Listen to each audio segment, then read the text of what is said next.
Fala galera, salve salve torcida tricolor, chegou a hora, chegou o momento da grande decisão do Campeonato Carioca 2023, aquela ansiedade que vem tomando conta da gente nos últimos dias, mesmo com uma estreia pela Libertadores no meio de semana, todo mundo no fundo estava pensando nesse jogo, na possibilidade hoje do Fluminense conquistar o bicampeonato estadual, algo que não acontece há quase 40 anos. Esse jogo é muito importante para mostrar que, de fato, o clube está nesse processo de evolução, né, que é hoje uma das equipes mais temidas do futebol brasileiro, que está, de fato, se consolidando para se manter nessa prateleira de disputar as principais competições contra os principais rivais.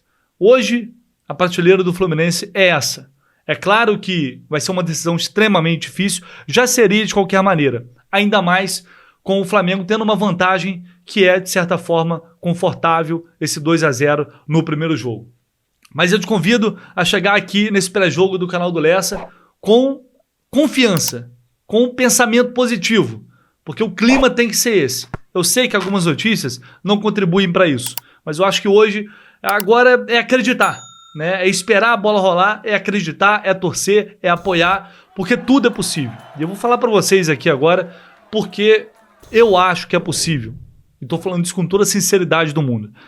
O Fluminense vem com moral, estreou muito bem na Libertadores, fora de casa, uma excelente atuação. Tem grandes jogadores que hoje fazem a diferença. O John Arias, que é um absurdo. O Cano, fala mais o que de Germancano? Hoje, por sinal, ele terá pela frente a sua principal vítima. Em 10, 11 jogos, 6 gols marcados.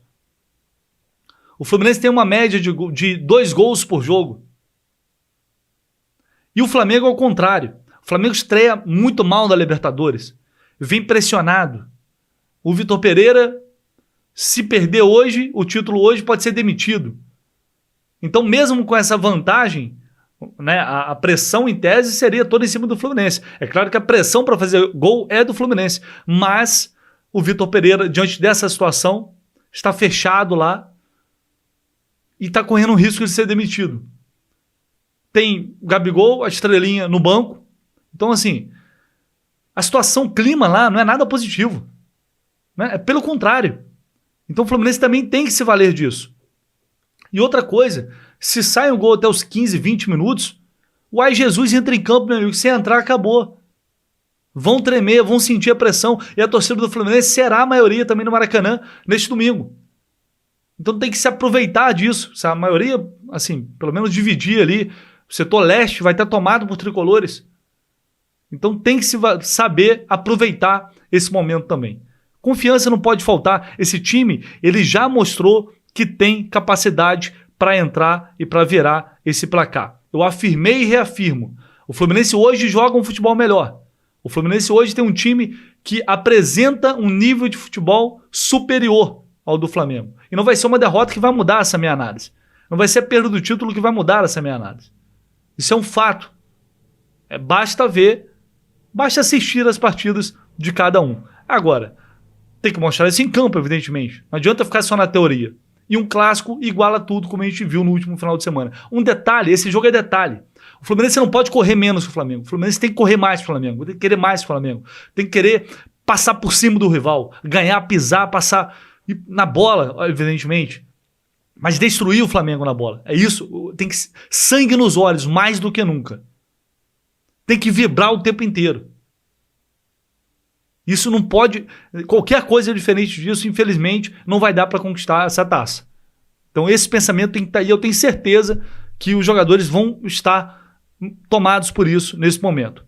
O retrospecto, ele ainda é muito favorável. Dos últimos 12 jogos, o Fluminense venceu 7, perdeu apenas 3. Agora, é claro que diante dessa desvantagem no placar, em 11 oportunidades, o Fluminense ele só conseguiu reverter essa situação em 2, em 2014 pela Copa do Brasil e em 2001. É extremamente difícil, é evidente que é, está longe de ser impossível. E há quanto tempo o Fluminense não tem um time tão qualificado, né, com condições de fazer isso? Então eu particularmente estou me apegando bastante a isso. Vamos à provável escalação do Fluminense que está gerando polêmica, está gerando debate já desde ontem. E eu sei que Isso não vai parar por aqui. Bom, sobre a provável escalação, a gente sabe que o Fluminense não terá Samuel Xavier, que está suspenso, e o Fernando Diniz também não estará à beira do gramado, infelizmente.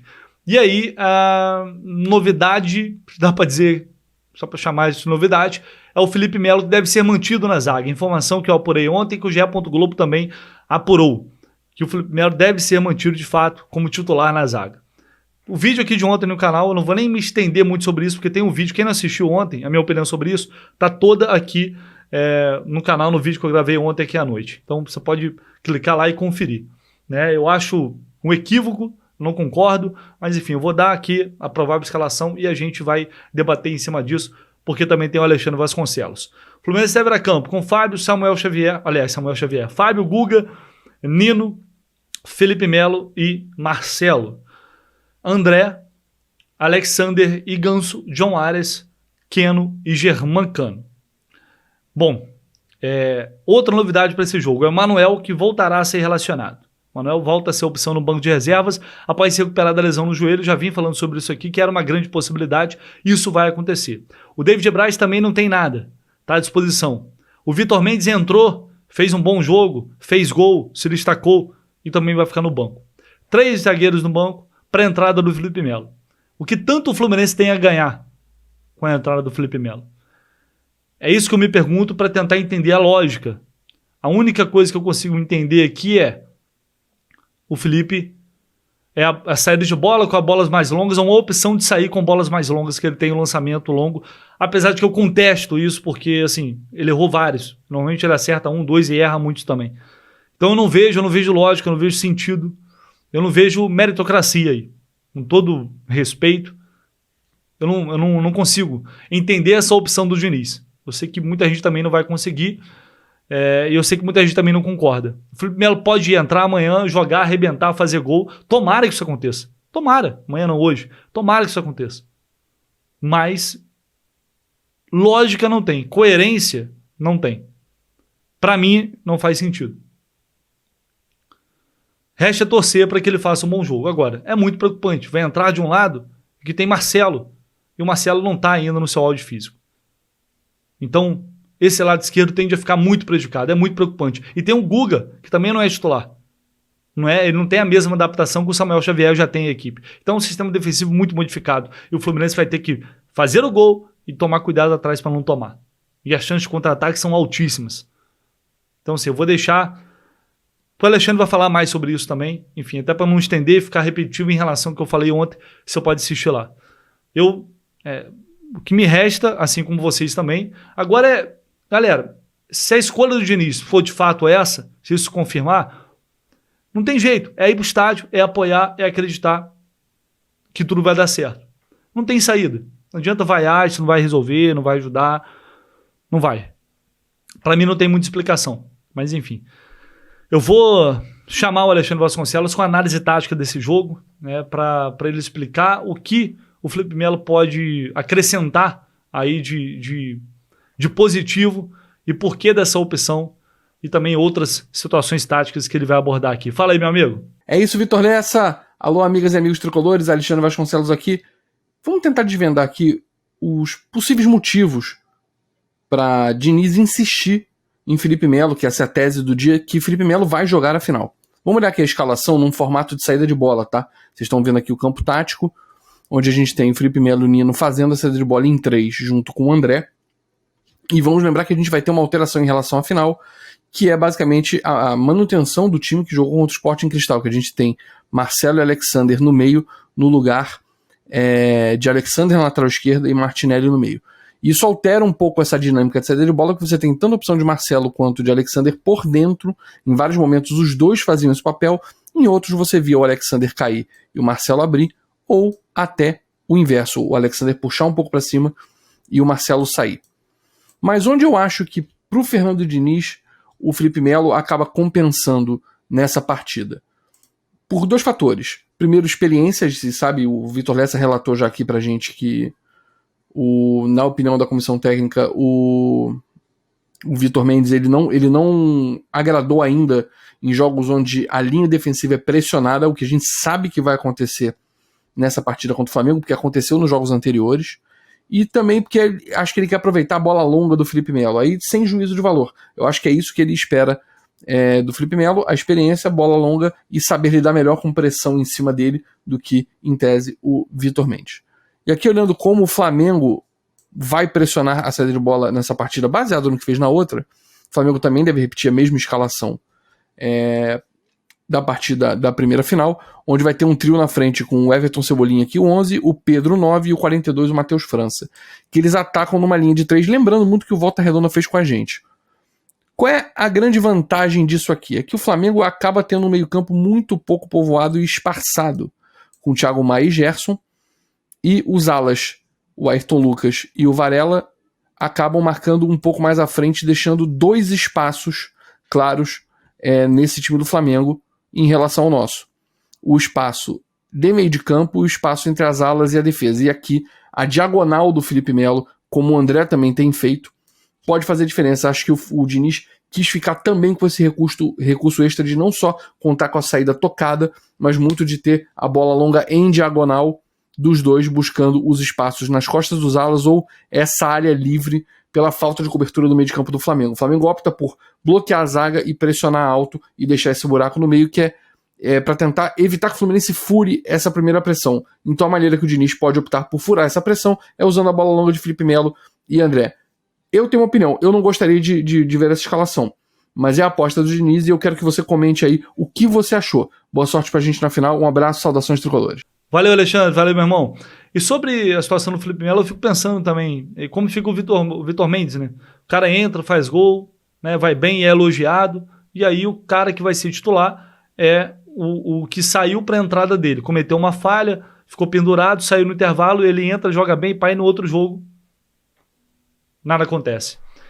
Enfim, é isso. Eu vou chamar aqui um trecho de uma entrevista que o André concedeu ao Flu TV falando sobre esse jogo. Aliás, o André que já tinha feito no desembarque do Fluminense, que eu trouxe aqui para vocês também no canal, um alerta sobre a arbitragem. O André falou sobre isso. Estamos jogando contra 12, 13, porque todo jogo Fluminense é prejudicado. Vou falar mais sobre a arbitragem aqui no final do pré-jogo. Eu chamo aí esse trecho da entrevista do André. Desde que acabou o jogo, estamos trabalhando fortemente para esse jogo, passando lá pela Libertadores. Graças a Deus estreamos bem, fizemos os últimos ajustes e para essa final aí, em busca do título. Eu chamo agora o Carlos Alexandre com informações do Flamengo. Logo mais estaremos juntos no gramado do Maracanã pelas rádios Globo e CBN.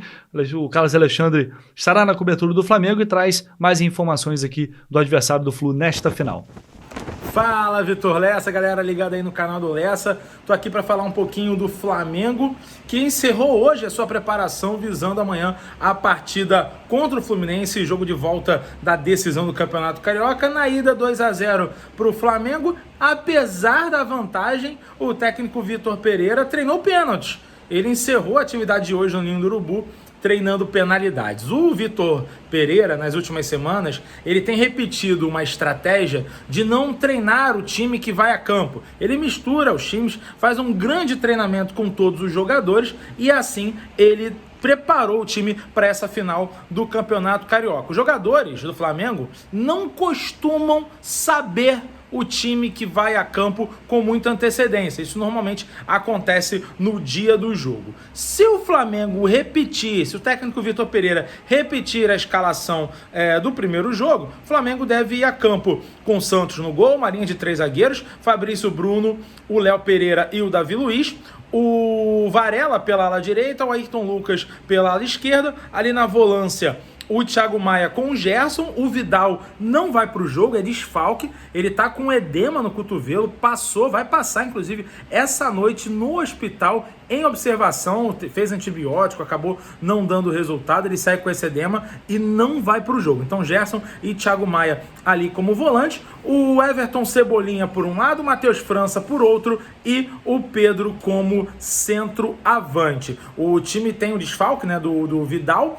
Tem desfalque também da Arrascaeta. A Arrascaeta não joga, volta a jogar só lá para maio. E tem o retorno do Bruno Henrique, o Bruno Henrique, que está há mais de 7 meses se recuperando de uma lesão, de um rompimento multiligamentar no joelho. Ele vai para o jogo, está relacionado, obviamente não deve começar entre os titulares. E esse jogo, além do 38º título do Flamengo no Campeonato Carioca, também vale o emprego do Vitor Pereira. O português está muito pressionado.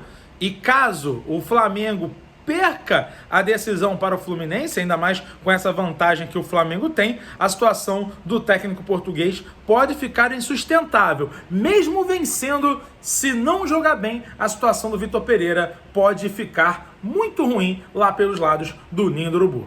Tamo junto, Vitão. Até a próxima. Bom, galera, a arbitragem, o árbitro será o Bruno Arleu de Araújo, como a gente já sabia, auxiliado por Rodrigo Henrique Correia e Thiago Henrique Correia. O VAR vai ser o Rodrigo Nunes de Sá. Ao todo, ele já apitou 19 jogos do Fluminense, com 7 vitórias, 5 empates e 7 derrotas. É a segunda vez consecutiva que ele vai apitar. É o segundo jogo da final do estadual. Ano passado ele também apitou o empate em 1-1, Fla-Flu. Esse ano ele ainda não apitou nenhum jogo do Fluminense. Ultimamente, a gente sabe que tem sido difícil. O Fluminense tem sido constantemente prejudicado, até nas vitórias, como foi na quarta-feira, como foi naquele lance absurdo do Léo Pereira, que ele não foi expulso. E aí desencadeou todos aqueles acontecimentos. E aí você fala, mas eu não gosto do Bruno Arleu de Araújo. Gente, é isso. Não tem saída. Infelizmente, não tem saída. É o que tem de melhor. É o melhor árbitro do quadro hoje. O que cabe a nós, mais uma vez, é torcer para que se tenha uma arbitragem justa, uma arbitragem correta, uma arbitragem que não venha beneficiar ninguém, que deixe o jogo ser decidido em campo. É o mínimo que a gente pede. Mas o mínimo é difícil. Ainda mais com os árbitros da FERJ. Se a Conmebol tá difícil, imagina com a FERJ. Então, como diria o Scarpinha, é orar. Não tem muito o que fazer. Não tem muitas opções. O Bruno Arleu, de fato, que tinha que ser o árbitro desse confronto. Agora, o que nos resta é torcer para ele fazer uma boa arbitragem e que o Fluminense não saia prejudicado mais uma vez. Galera, transmissão ao vivo na Dali com imagens no canal do Lessa, lá na comunidade do canal do Lessa na Dali. Vou deixar o link para vocês aqui, é só fazer o cadastro e assistir com a gente de graça. Narração Daniel Kaiser, comentário de Alexandre Vasconcelos e Renan Reis, o Laranja Tricolor. Estaremos juntos nesta final e depois, evidentemente, pós-jogo aqui no canal do Lessa com toda a análise e, se Deus quiser, a repercussão do bicampeonato estadual do Fluminense em 2023. Que assim seja. Mais tarde estaremos juntos. Um abraço, pessoal.